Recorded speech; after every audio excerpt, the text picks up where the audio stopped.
Hi, I'm Lisa Singer. I'm the Senior Director Editorial for Brand Insider at MediaPost, and this is Brand Insider BTS, where we get to pull back the curtain on some of the most influential women marketers today. And with me is Jen Peters, and she is I want to get your title correct, Director of DTC, Martech, and Digital Compliance That's at it. Olly.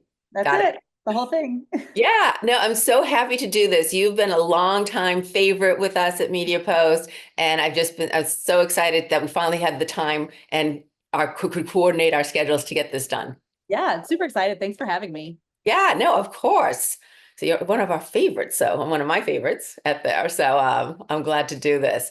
But so I always start off, I do my snooping, and I noticed that you were posting about that you and your Ollie team, you had volunteered with Habitat for Humanity, which is such an amazing cause. And what I love about it is you're doing something. I mean, there's all types of volunteers, and I think all of them are wonderful. But just to actually be there and be a part of it, that must have been really exciting for you to do and be just make you feel good when you leave. It was one of the coolest volunteering events I think I have been to. It was so fun. We had this huge warehouse, and so beforehand, we had team leaders, myself included, who went to Habitat and were trained on like how to build these playhouses. And most of them were like, everyone was like me. We're like, how do you use a drill? We're not experts at all. Uh-huh. But yeah, this is part of our company offsite. We got this huge warehouse. We had all the pieces. We painted these beautiful playhouses and built them. And you're right. It's so nice to be able to stand back and look at something tangible and be like, I made that. That's going to Yep. someone. That's going to be in their yard. Like that's or a daycare. It was really exciting. It was one of my favorites for sure.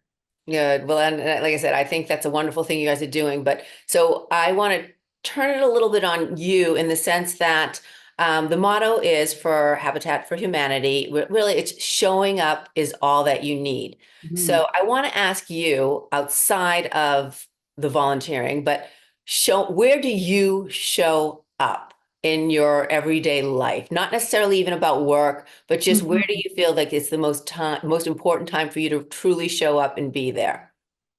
I have spent the last probably 2 years really, really focused on being connected to people. I live in the Bay Area. I moved here about 6 years ago, so I didn't know anybody when I got here. So it's kind of like rebuilding your network of like friends and work related people, kind of all at Yeah. once. Um, I mean, it's gone fine, but in the last couple of years, I've really wanted to connect more with, especially with other women, because I feel like we're now in a day and age where like women help each other, women support each other, which is really awesome. And I have been really lucky in my life to have mentors along the way. And when I sat and looked back at them, they were all men. So I really feel like I'm at a place in my life where it's so important for me to give back. I'm working with Next Up. It's a nice organization here in Northern California that helps women in business kind of be supported and be visible. Um, Mhm. but I feel like the mentor, it's time for the give back piece of my life. Right. So very excited to do that. Well, and I think a lot of us, we did have those male mentors Mhm.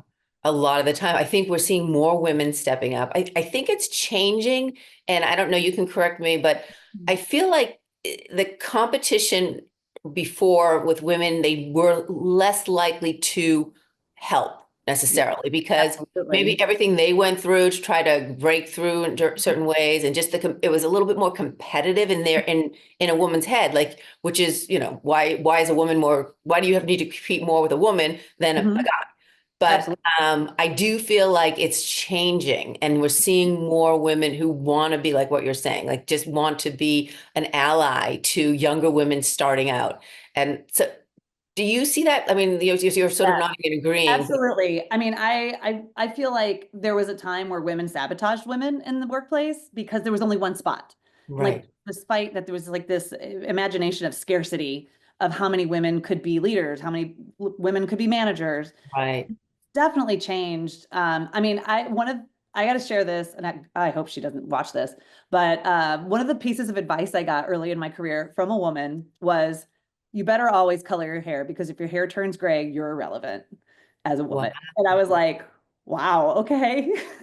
Yeah. So, that wasn't that long ago when you think about. the times then, times now. But Yeah. I totally agree with you. I work at Olly. We are 83% women. Like it is a women-led company. Our CEO is a woman, and it's really different. And I love it. I feel like all the women there are just kind of like thriving in that environment. Yeah, no, I completely agree. And it's great to see that. And it's even like with doing this, interviewing women like yourself and seeing everyone wanting to step up and reaching the kind of success that Mhm. maybe, 10, 15 years ago we wouldn't have seen, even less sometimes, depending on the industry. Yeah, But I definitely. love that. And it also where you're very focused tech.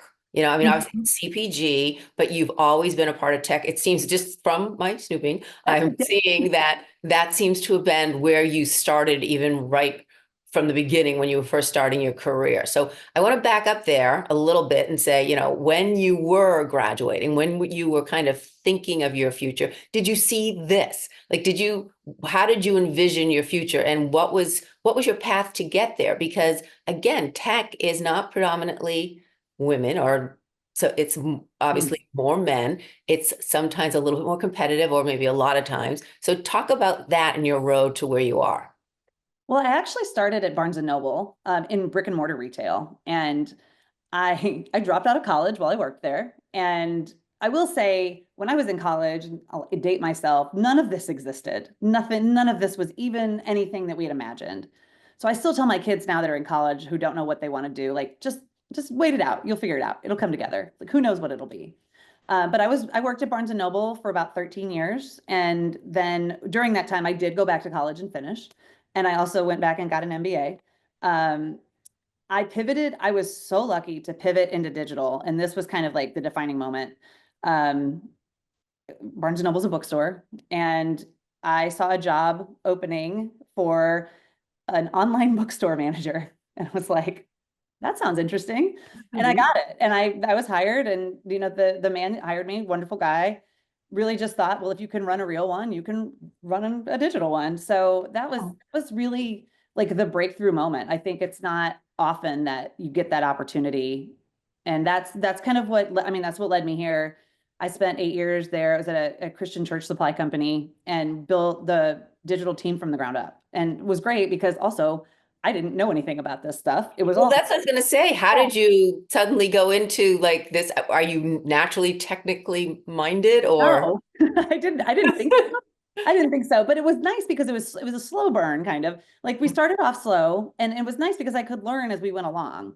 So, the first person I hired was a website manager. The second, like a year later, we needed a social media manager. A year later, we needed a designer that just did email. So it was really kind of like incremental over time. And, Mhm. and it really gave me a lot of space to learn it also and get good at it. And even then it changes day to day.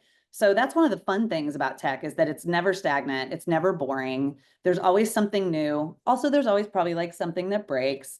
Um, but it's just constantly an interesting thing. And then when I left the church supply company, I moved out to the Bay Area, and I came here to work for an IoT company. And like we were just talking the other night about how IoT used to be the AI. Now IoT is dead and AI is king. It was like during the heyday of IoT, and didn't love it. I didn't love it. It was like not a good fit. But while I was there, I learned how to be a web developer. So we had an engineer who taught me everything he knew, and that was amazing. Another like huge pivot, I think, for me. Mhm. The next place I went was an agency where I just built stores for brands. Like I just built online stores, and it was so much fun. Really great brands I worked with, so much fun and really interesting, a lot of work, a lot of volume. And then I came brand side because I got tired. And so I hit it Ollie. And then here you are. Here I Well, am. what I love about your story is you kept learning and kept taking those opportunities. A lot of us, women, when I say us, don't want to take something or don't necessarily, it's not about they don't want to take it. They almost don't try for something that they don't have that skill with, haven't done before. And I'm curious, do you think today, so that younger woman starting out would have that same opportunity to try these things, these new things, or be hired if she Mm. never had that, like you starting out, you never did anything with digital, but yet you're brought in to start their digital. Mhm. or, build these digital stores for them. And then you will to build websites. And then, you know what I mean? Each time you were doing things that you didn't know and you were open to it, which I think is so important. But what do you think today? Like, what would your advice be to that younger woman just starting out today who wants to be, achieve to your level, but with a tech side to it? Well, I would say this. This is one of those things I feel like is going around all on LinkedIn probably for the last couple of years is the way women approach job postings versus the way men approach job postings. Like men will apply for a job if they even if they don't meet all the criteria, they don't care. Even Mhm. if they only meet like one of the criteria. Right, If a woman looks at a job posting and she doesn't feel like she meets every single criteria, she will not apply for the job. So, right. first piece of advice, always apply for the job, always, The because worst that can happen is you don't hear from them. they don't call you, yeah. Right, Or you do an interview and you don't get hired, but then you still got right. the practice in an interview. So that I think it really starts there. Like you can't be afraid to put yourself out there. There's nothing in this business you can't learn quickly. That's the other piece. So if you don't have a skill set, there are a million online classes you can take. There are probably a million YouTube videos you can watch. Mhm. And as a web developer, you can ask ChatGPT if you don't know how to do it. I mean, Right, it's that's really true. awesome. That's my favorite thing. But there are so many ways to learn quickly that you can pick those skills up quickly. Like you shouldn't Yep. doubt yourself that you can. And I mean, shout out to all the people out there too that give a chance to somebody. I mean, that's how I got here. So I mean, somebody took a chance on me. And I think as we mature as managers, we need to know when the right time is too to give a chance to somebody and help and get them in the role that they're kind of meant to be in. Right. And I think, it can be a connection. Like someone comes in and they just feel like a right fit. And if all it Mhm. is that one skill, Yep, that's easily taught, usually. I mean, I'm not saying brain absolutely. surgery or something, No, but absolutely. it's if as long as the person seems the right fit and the go-getter or whatever you're looking for within your team. Yeah, I'm one of my women that are on my team. I hired her right out of college. Like she did not have job experience, but I knew within 5 minutes of talking to her that there was nothing I couldn't teach her quickly and that she had all the raw materials to be really successful in the role. So I think that's like you have to look for the raw materials. It doesn't Yeah. necessarily have to be everything all put together. The other thing I would say is that as a people manager, once you're good at being a people manager, that translates to literally any job that is a management job where you're managing people. Managing people is the same regardless of where you work. People are the same. There's always somebody that you have to mess with all the time. There's always somebody, I mean, there's just those people, those archetypes of people are everywhere. But once you get good at managing people, you can almost work anywhere because that is the hardest part. I think that's the hardest Yeah. part. No, I agree. I think that's definitely a skill, I Mhm. mean, if you're going to do it right.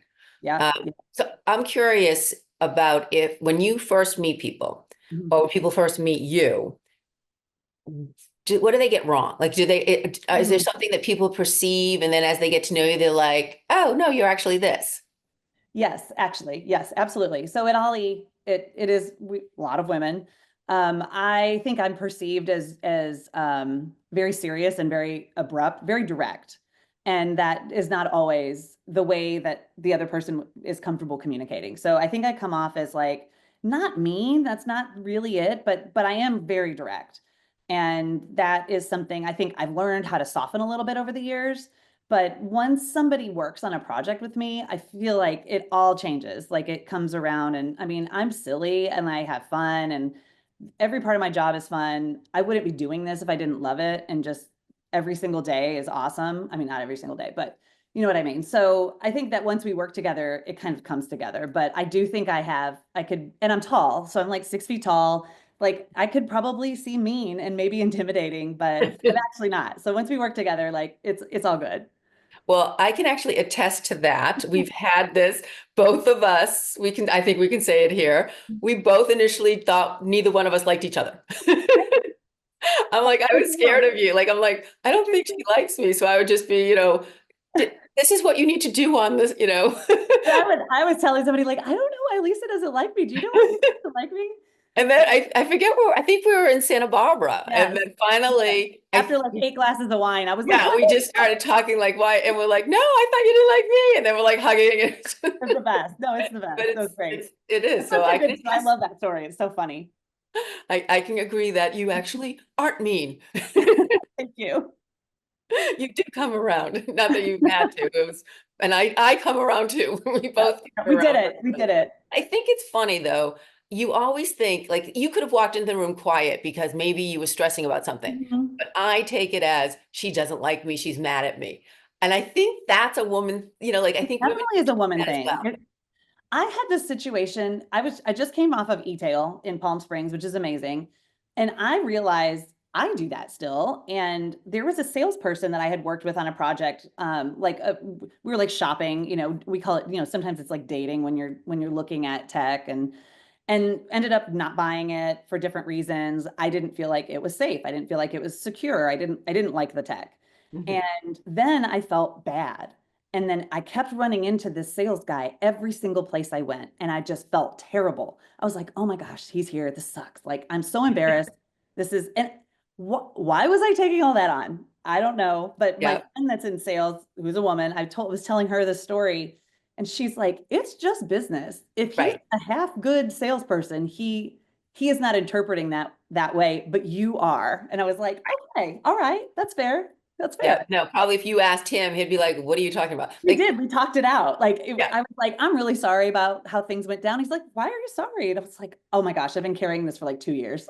But I think we need to get over it that it's not always about us. You know what I mean? Like Exactly. really, Exactly. when He's you think not of like it, sitting it in his basement a year and a half later, just thinking about me and having a grudge isn't against me. that Jen from Olly? She's the one person I could have got. What is wrong with me that that's the way I took it? But yeah, and he's great. He's a great guy, and we're all good now. But I think women do that. I think we Yeah, interpret a lot of things to be a certain thing, and it usually is wrong. yeah, no, I completely agree. All right, I want to ask you to share a failure or a perceived failure on your end that you felt it was very difficult at the time, but it directed you in an even better spot.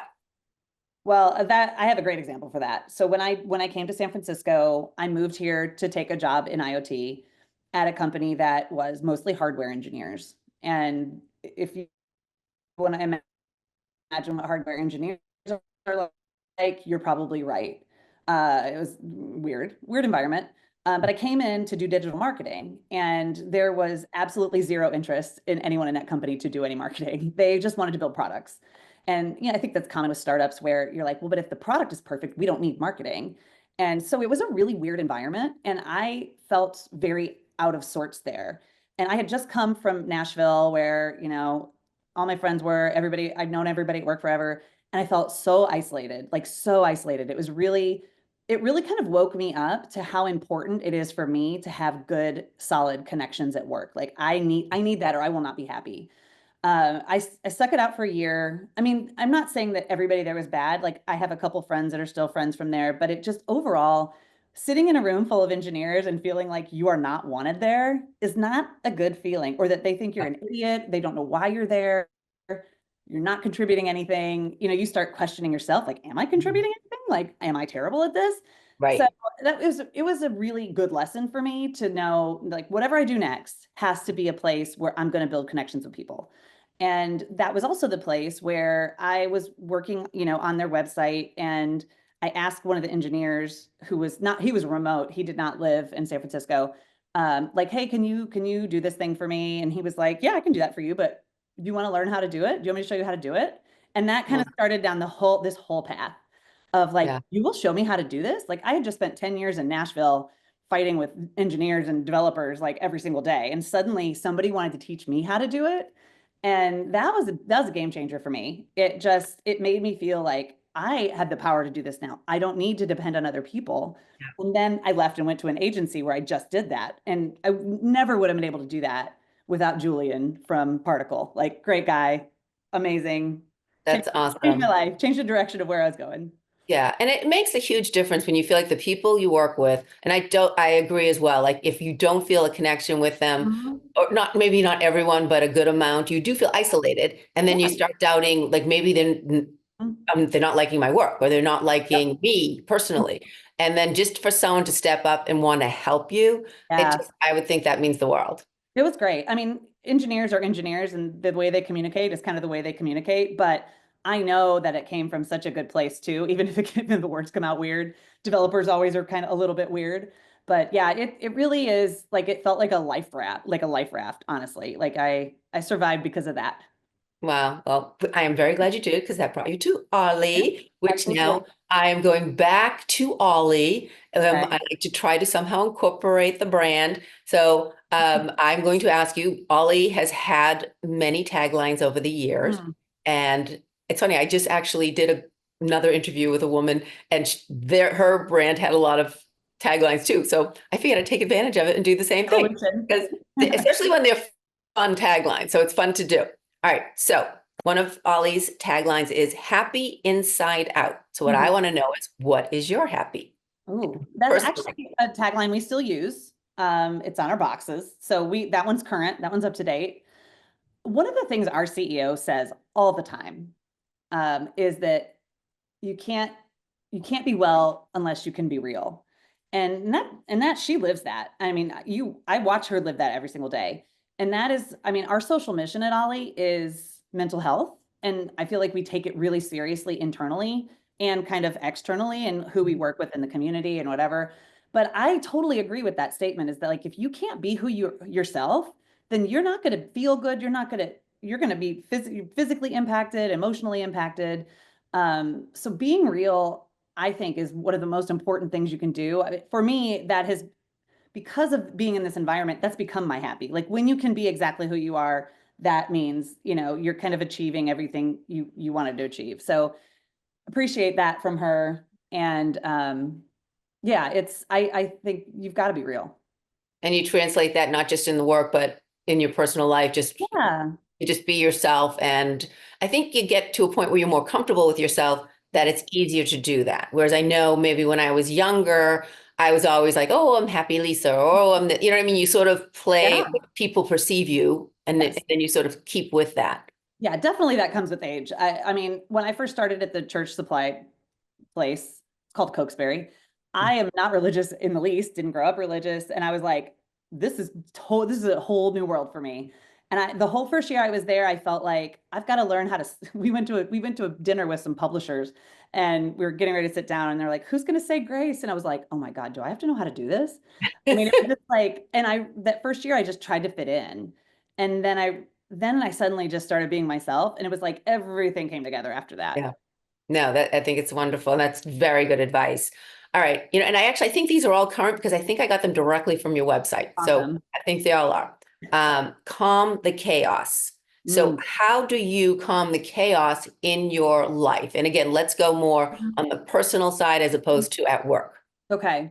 I struggle with that, to be honest with you. I feel like I'm a person that overextends myself a lot. I never want to let anyone down.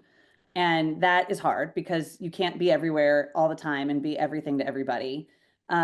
I did a little therapy earlier this year to try to help with that because I could see myself going this direction where I was exhausted and anxious and like worrying about things at night and just not being able to separate work and life and realizing like my daughter needs me and it was a lot. So I did get some help, which is great. And again, I think a lot of it came back to something you said earlier, where it's like it's not all about you.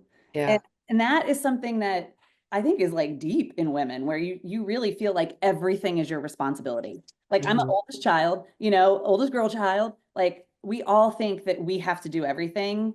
And one of the things I learned this year really was, and this sounds dumb because you hear this all the time, but I was terrible with boundaries. And I really made those more clear for myself.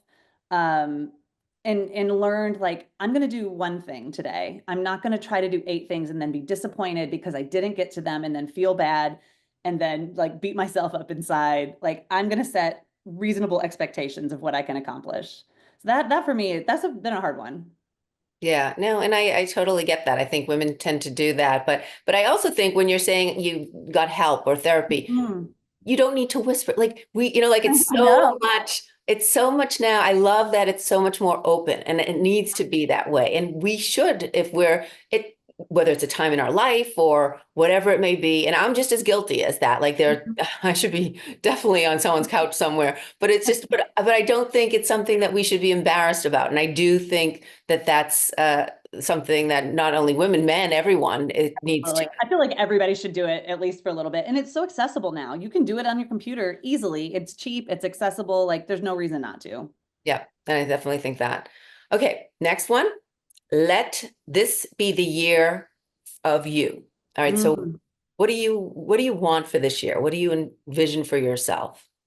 I last year, 2024 was probably the best year of my whole life. Honestly, there were just so many things that happened that were so incredible that I never imagined I would get to do, and places I never imagined I would get to go, and people I never imagined I would get to meet. Like it just at the end of the year, I think I was really sort of like reflecting on all the things that had happened throughout the year and really just how amazing it was. And and then I immediately start worrying about 2025. Like, well, how am I going to beat this? I'm like, what? Stop. You don't have to beat this. Like it was just, I saw myself going that direction.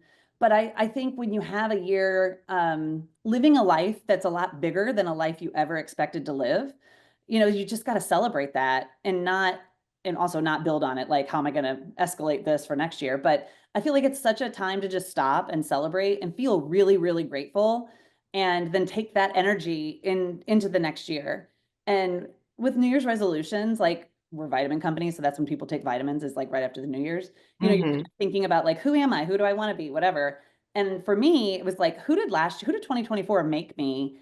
And how am I going to be even better this year as a person? Not necessarily the things that I do or the things that I go, places I go, but how do I take myself into the year and not be like, here are my resolutions. I have to do all these things because that's exactly what I tend to do to just, to celebrate the wins and then move forward into the year with optimism and not necessarily Right. like a 10-point plan on how you're going to fix every single thing.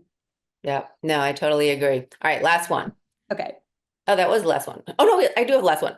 Make a healthy habit. So I'm curious if there's a habit Mm, you have that you want to break, yeah. and how would you A add habit that? that I want to break. Okay. Okay. Habit you want to break, and then maybe what would you want to replace it with? Oh gosh. I mean, I would love to be able to get up earlier and get more things done early. And it always seems like a great idea until the alarm goes off. And then you're like, I cannot do this. And so then what happens is I end up pushing everything into a smaller amount of time. So it's like it gets more frantic. Like I work out every day. So like if I don't do that first thing in the morning, then I gotta find another place to do it. And if I don't work out that day, I just feel terrible and I feel so bad about everything and like this horrible person. So if I could just get up a little bit earlier, add a couple more hours to the day, I Mhm. think it would help me calm down a little bit and just feel more relaxed because there's more time. Yeah, no, I'm totally with you. I'm a night person. I'll end up working into the night, and Mhm. I'm up in the morning and I'm doing work, but I can't like motivate myself to go to the gym. Yeah, Then yeah. you have to rush out at the end of the day, or it just gets bumped or whatever. And so I don't want to talk to anyone. I don't want to like do, so it's just, I'm so envious of people who just pop up in the morning and are ready to go. Today is a great example. Here's another terrible thing that I do. So today's been crazy. I have a freelance client who had a major issue, not their fault, just an external issue that was crazy, and a lot like eight things due today, briefs and trainings and sexual harassment training and all these things. And I did not get up early today and work out. And I normally, old Jennifer would be beating myself up about that. Like I worked out 425 days in a row because I tracked every on Wow, Apple Watch. that's awesome. Yeah. And then, I always, when I knew that wasn't great, but I knew that when I stopped doing that, it was going to be because I wanted to make that a choice, not because I just like couldn't do it that day. So I did that and it's great. So now I try not to I don't put as much pressure on myself as I did. I kind of try to like, just remove that. Like I'm not competing against anyone. I don't need to win. We do that in our own heads. Yeah, no, I completely agree. All right. What's your guilty pleasure? Oh, TV. Oh, everything on TV, every single thing. We have cable. We have every single cable channel in my house. We have every single streaming service. Like we have it all. I love TV series. I am obsessed with like documentaries about crazy people and I mean it's just cults. I do like some cult documentaries, but just I feel like TV is so good now. Like I just watched the White Lotus from last Sunday. Amazing. Um, TV is so good that I don't even want to watch a movie. And now I'm like, "Ugh, who wants to watch a movie? It's only 2 hours long. I need 10 hours of content." Yeah. I'm No. like, it has to be a Do really you long binge story. or because I like to savor it. I like to every once in a while something Yeah. I'll watch and I'm like, oh my gosh, I got to keep watching it. But in general, I like to know, okay, next week I can watch this, or it's just something to look forward to. Some of the streaming services now have done a thing where they're like, you only get one episode a week. And I think that's good for me because I can't do that myself. I will binge it. I will absolutely binge it. Yeah, no, I usually am good about that. But like I said, what's nobody wants this. Oh my gosh, I was just, is that what Oh, it's called? With yeah, yeah. Bell. So good. So I good. was just like, I watched that in 2 nights. That was just, I could not finish watching it. Yeah, that's so true. Yeah, awesome show. All right, so let's say you find a time machine and you go back to your young self, just as you were starting your career. What advice would you give young Jennifer? Always be open to saying yes, even if you don't think you can do it. And I mean, I think in most cases I did that. It's kind of what Yeah, got I think so. It sounds like me. it.